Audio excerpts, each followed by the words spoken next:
नमस्कार, E6 TV में आप सभी का स्वागत है। मैं हूं अमिता आपके साथ। लोकसभा में चुनाव सुधार पर विशेष चर्चा के दौरान कांग्रेस सांसद राहुल गांधी ने बड़ी बात कही। इस दौरान उन्होंने आरएसएस का नाम लिया। राहुल ने कहा कि समानता की भावना से आरएसएस को दिक्कत है।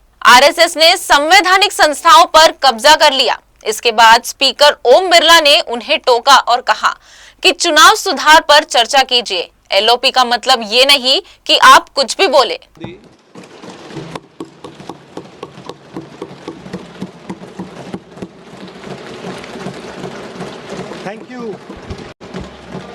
Thank you, Speaker sir, for letting me speak on this really important matter.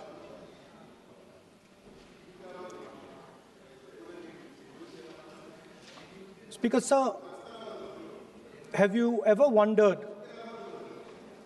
why Mahatma Gandhi laid such emphasis on khadi?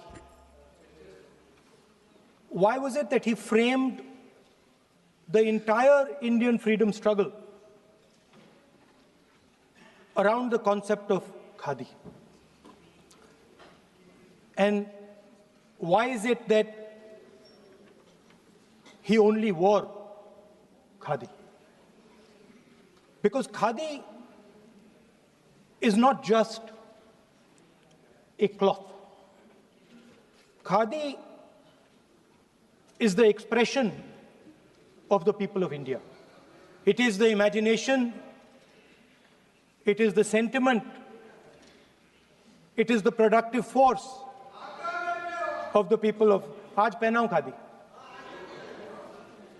It is the expression of the people of India. Speaker sir, whichever state you go to, you will find different fabrics. There's the Himachali cap, Assamese gamcha, Banarsi sari, Kanchipuram sari, Naga jacket, and you will find that all these fabrics represent the people. When the people of Assam give you the gamcha, they're not just giving you a piece of cloth. They're giving you an expression. They're giving you a piece of their history, their tradition, their future, their imagination.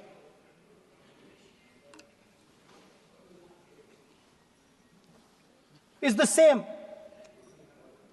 when the Nagas wear their jacket.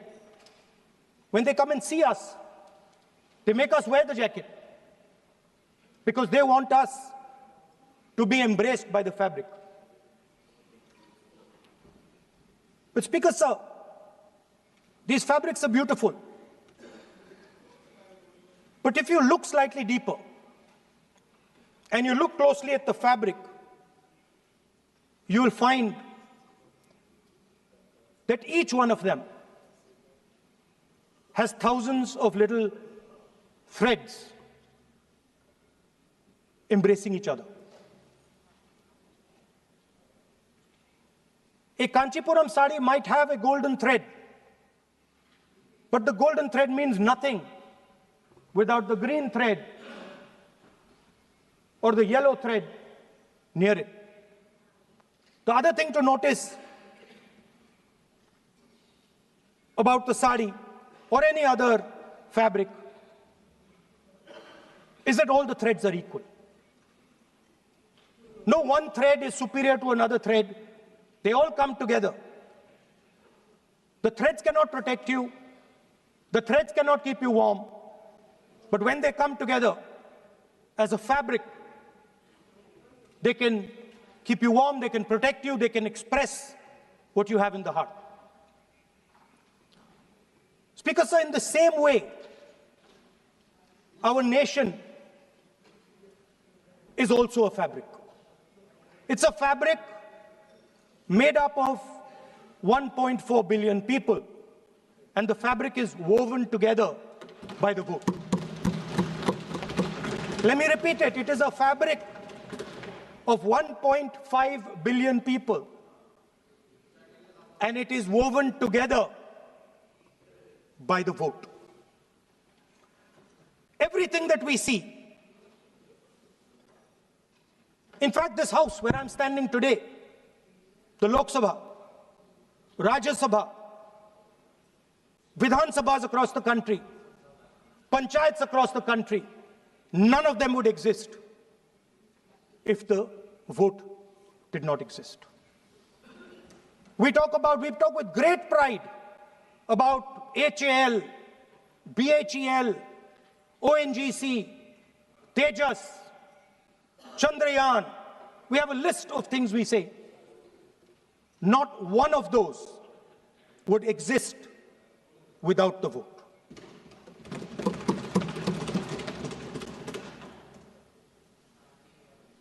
Speaker, sir,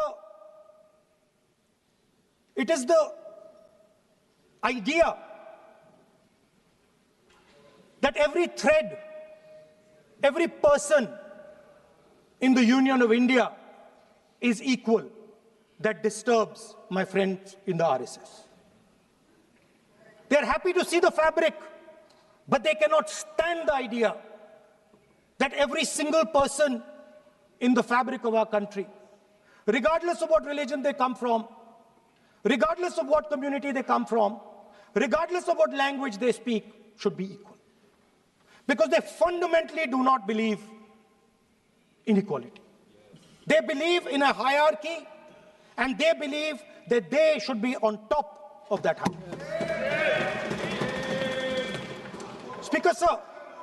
Speaker, sir, on the 30th of January, 1948, 3 bullets pierced the chest of Mahatma Gandhi. Nathuram Godse assassinated the father of our nation. Today, our friends do not embrace him. Today, our friends have pushed him away. He's an uncomfortable truth. But that's not where the project ended. You see, as I said, everything has emerged from the vote. All the institutions have emerged from the vote. So it's obvious that the RSS has to capture all the institutions that have emerged from the vote. So the project, after Gandhiji's assassination, the next step of the project was the wholesale capture of India's institutional framework.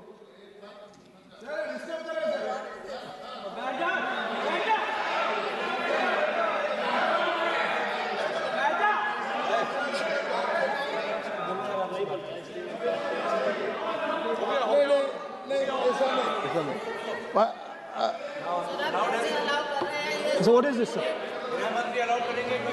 Sir अभी नहीं पहना हुआ आज I'm doing, relax. मैं बुलाता हूँ please बैठिए So, please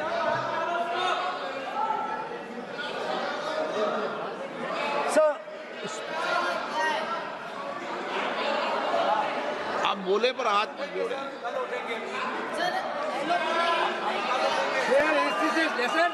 sir, these are uncomfortable truths, but they have to be spoken.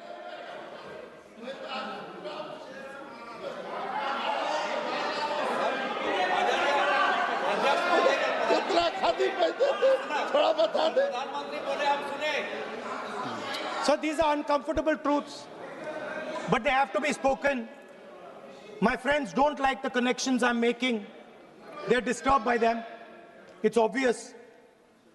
Speaker, sir, so after the father of the nation was assassinated,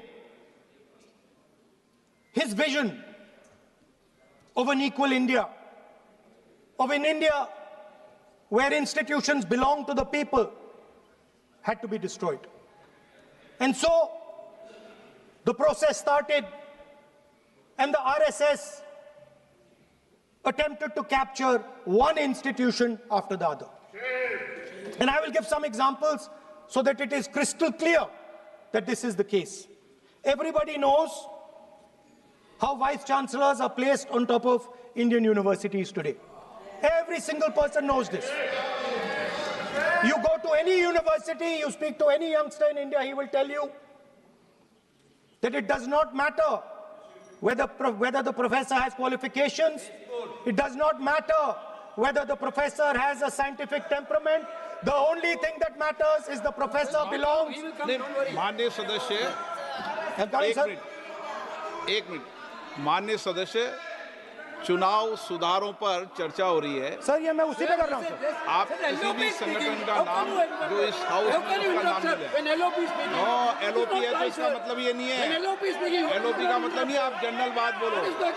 आप राष्ट्रपति भाषण में बोलिए जनरल बात। सर, हम लोग सुनना चाहते हैं। सर, स्पीकर सर, हम लोग सुनेंगे शांति से। हम लोग शांति से सुनना चाहते हैं। और ये आप लोग सुनिए ना, क्या कहना चाहते हैं? धमकी देंगे आप? हम लोग सुनने के लिए बैठा है। अभी तक नेता प्रतिपक्ष एक शब्द चुनाव सुधार पे अभी तक आया ही नहीं है। संसदीय कार्य मंत्री बोल रहे हैं। मैं स्पीकर का परमिशन से ही बोल रहा हूँ। हम सुनने के लिए बैठे हैं। अरे हम सुनने के लिए बैठे हैं। नेता प्रतिपक्ष चुनाव सुधार के लिए जो सुझाव देंगे, सुनने के लिए तो हम बैठे हैं। लेकिन चुनाव सुधार को नहीं बोलते हुए कहा जो इस सदन से कोई वास्ता नहीं, जो संगठन उसका कहानी किसी और का बोलना, ये कोई उचित नहीं है। समय बहुमूल्य है, समय का मर्यादा भी है। सबका सब यहाँ सुनने के लिए बैठे हैं और ये समय बहुत कीमती है। इसलिए हर एक पल अच्छा शब्दों का कोई अच्छा ज्ञान दे, सुझाव दे, सुनने के लिए हम लोग बैठे हैं। मेरा एक सीमित अनुरोध है नेता प्रतिपक्ष से, आप विषय पर ही रहिए। हम लोग सब बैठे हैं, गृह मंत्री जी भी सुनने के लिए बैठे हैं, लेकिन आप विषय पर नहीं बोलेंगे तो जो विषय तय किया गया है उसका क्या मतलब है? अगर चुनाव सुधार पर ही नहीं बोलेंगे तो फिर इतना समय सबका क्यों बर्बाद करना चाहते हैं नेता प्रतिपक्ष? Should I leave? Then you speak. Should I leave? You speak then. You speak. What is it? You are parliamentary affairs minister. You are a parliamentary affairs minister. You are disturbing LOP. How can it be? You are a parliamentary affairs minister. You are disturbing LOP. Subject में नहीं आपका LOP. आपका LOP subject में नहीं. ये विषय कर रहे हैं. The discussion, one second. The discussion is about the vote and electoral. The discussion is about the vote. एक मिनट सर, मुझे बोलने दीजिए।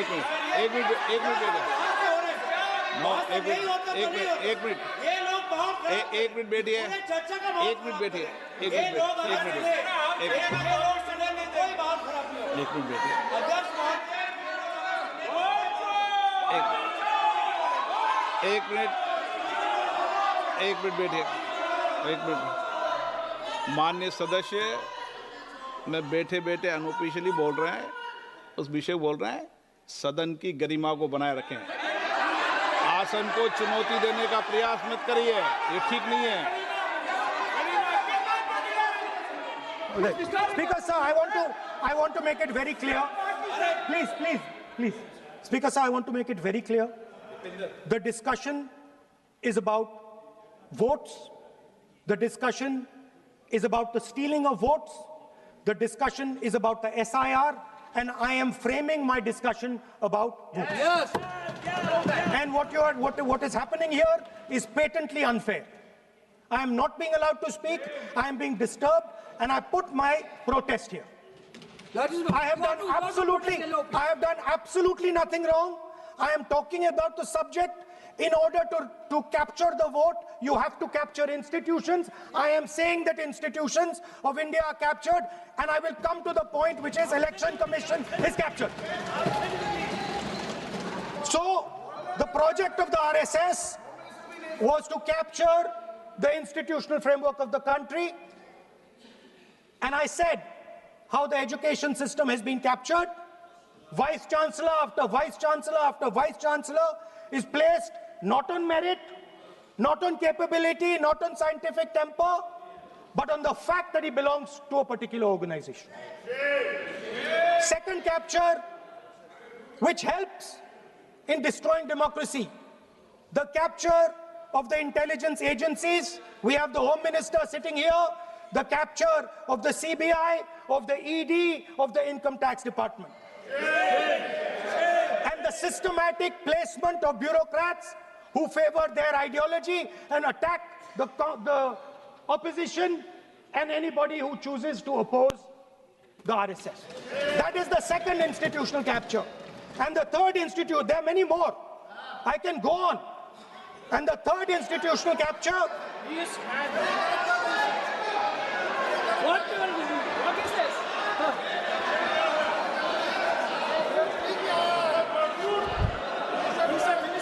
मानिए प्लीज मानिए. It has become sonite.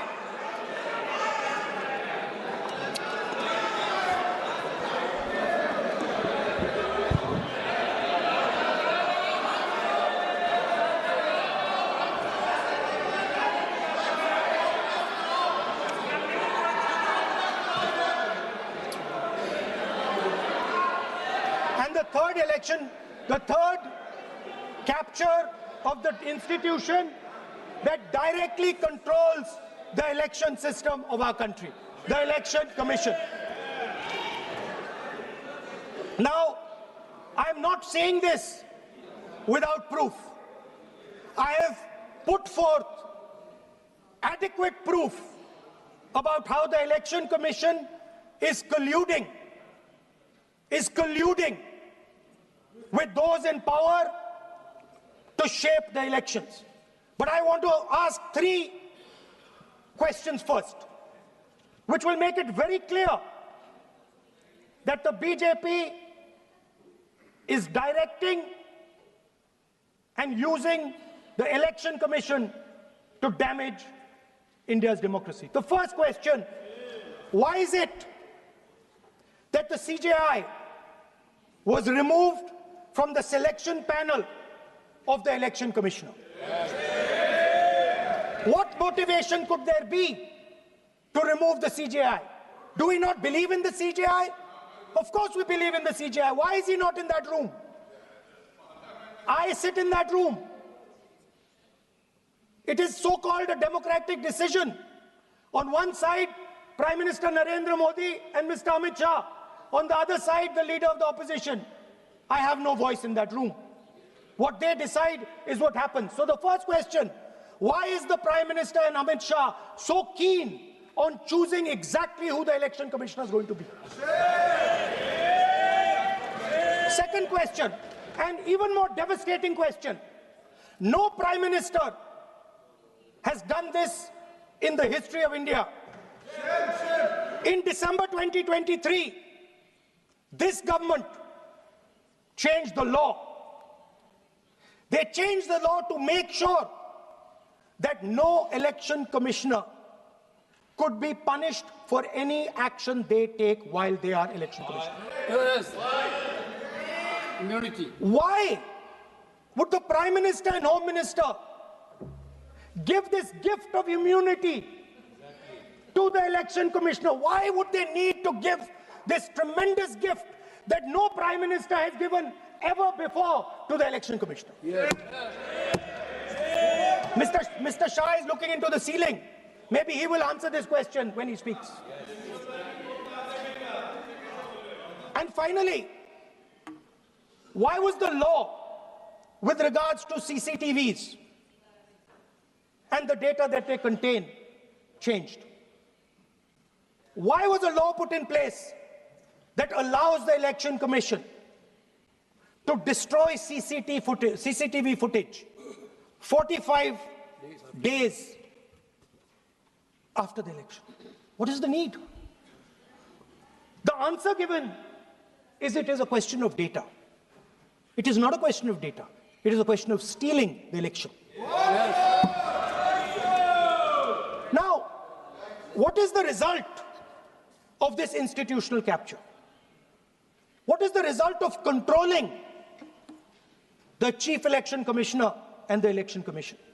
First of all, we have a set of election campaigns that are tailored for the Prime Minister. 3-month, 4-month, 5-month long campaigns are taking place so that the Prime Minister's schedule can be fitted in to the program. Second, we have a Brazilian woman who appears 22 times on the voter list of Haryana. Please. No. 22 times this lady appears. एक minute please एक minute. आप नेता प्रतिपक्ष है, मैं इस तरीके से सदन की कार्रवाई नहीं चलने दूंगा। ये सदन है, सदन की गरिमा को बनाए रखें। आप सदन की गरिमा से बोलेंगे तो ठीक नहीं, जैसे सदन नहीं चलेगा। नो, गलत तरीका है आपका, नहीं होगा। आप ले रहिए, आप ले रहिए। नहीं, माननीय प्रतिपक्ष के नेता, आप पहले अपने सदस्यों को समझाइए। नहीं चलेगा, नहीं, ठीक नहीं है। नो, नहीं, बिल्कुल नहीं चलेगा। अगर आप सर माननीय प्रतिपक्ष के नेता, आप अपने सदस्यों को गरिमा समझाइए। सर, बट ये तरीका आप इतने सालों तक यहाँ पर हैं, ये तरीका उचित है क्या? सर, विरोध का तरीका होता है, लेकिन ये उचित तरीका नहीं है। तरीका इधर भी नो, उधर का तरीका क्या है सर? नो, सबका तरीका उधर से होगा, उधर से भी बोलेंगे, इधर से बोलेंगे, सब जगह से बोलेंगे। Speaker sir, I don't agree with the showing of photographs here, but it is a reflection of our democratic structure. This is what is happening in our democracy, that you're not allowing us to show. This Brazilian woman has appeared 22 times on the voter list in Haryana. And not only that, there is one woman whose name has appeared 200 times, more than 200 times in one booth in Haryana. And it is very clear, and I have proven without doubt, that the election of Haryana was stolen. And the theft was ensured by the Election Commission of India. I've said it again and again and again. Now, nowhere has the Election Commission answered my questions. The Election Commission has not told me why this lady's picture has appeared on the polling list. They have not told me why lakhs and lakhs of duplicate voters are existing. They have not told me why a BJP leader is coming from Uttar Pradesh to vote in Haryana. These are straightforward questions. And there is clear proof which I have put in front of the country. Right? But the Election Commission has no answer to these questions. And that is the result of the complete capture of the Election Commission by the people across the aisle. By the way, you're talking about S.I.R. in Bihar. Let me say something about S.I.R. in Bihar. Why is it that after the S.I.R. in Bihar, 1.2 lakh duplicate photos are existing in Bihar, in the voting list? If you've cleaned up the voting list, why are there 1.2 lakh duplicates in Bihar? And we've not just proven this about Haryana. We have proven this in Karnataka, we have proven this in Maharashtra, and I'm absolutely certain this is how you're winning elections in Madhya Pradesh, in Uttar Pradesh, in Bihar, across the country. Now, so what I'm putting on the table is, it is very clear that you've captured the institution. I've shown the mechanism of that capture. I'm also showing you how the Election Commission is doing things that are completely out of line. I'm not getting any answers. Right? So now, let us come to how, when we are talking about electoral reform. Electoral reform is very simple. The point is, nobody wants to do it. The government doesn't want to do it. What does electoral reform require? What we've been saying. Number one, give machine-readable voter lists to all political parties 1 month before the election. That's the first step. The second step is take back the law that allows the destruction of CCTV footage. Very simple, not difficult. While you're doing that, also tell us what is the architecture of the EVM. Give us access to the EVM. Let our experts go and see what is inside the EVM. Till today, we have not had access to the EVM. We are not shown the architecture of the EVM. We're not physically allowed to go and see an EVM. Give us the architecture. Give us access to the EVM. And finally, please change the law that allows the election commissioner to get away with whatever he wants to do. That's all the electoral reforms you need. And I want to assure the election commissioner that they might be under the impression that this law lets them get away with it. Let me remind them, don't worry, we are going to change the law, and we are going to change it retroactively, and we are going to come and find you. Right? So this is the situation that the country is faced with. You know, everybody says to us, India is the biggest democracy. Actually, I was thinking today, we're not just the biggest democracy, we're the greatest democracy. And I'm not saying it just like that. I'm saying it, America calls itself the oldest democracy. But the democracy that weaves together the largest number of people, the largest diversity of people, the largest number of languages, the largest number of states is this country. And so our most powerful asset, the thing that stitches together the entire concept of modern India, stitches together the fabric of modern India, brings people together, allows them to build this great nation, is being attacked by these people. They're destroying it. You know they're destroying it. I know they're destroying it, and they know they're destroying it. And I'd like to conclude by saying that the biggest anti-national act you can do is vote chori. There is no bigger anti-national act that you can do than vote chori. Because when you destroy the vote, you destroy the fabric of this country. You destroy modern India, you destroy the idea of India. So I'd like to conclude by saying vote chori is an anti-national act, and those across the aisle are doing an anti-national act. खबरों का सिलसिला इसी तरह जारी रहेगा। देखते रहिए E6 TV.